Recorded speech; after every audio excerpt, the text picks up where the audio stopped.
Perkenalkan, nama saya Mas Joko Widodo, asal dari Belanggu, Klaten. Pada hari ini rencana Pak Jokowi mau vaksin ke sini.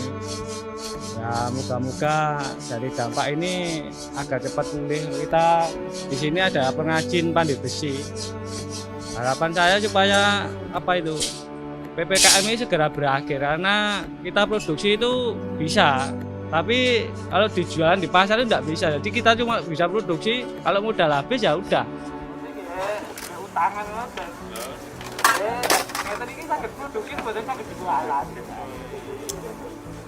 Mas, namanya siapa, Mas? Halo? Namanya jenengan sinten?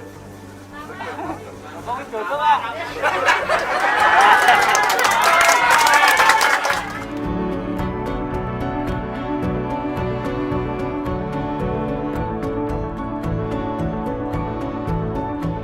Ada vaksin ini sebenarnya seneng-seneng takut juga, karena sejak kecil belum pernah disuntik, jadi ya gimana.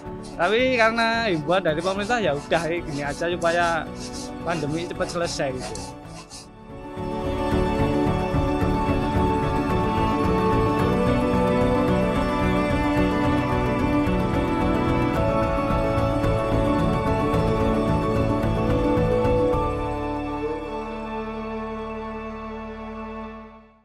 Terima kasih sudah nonton.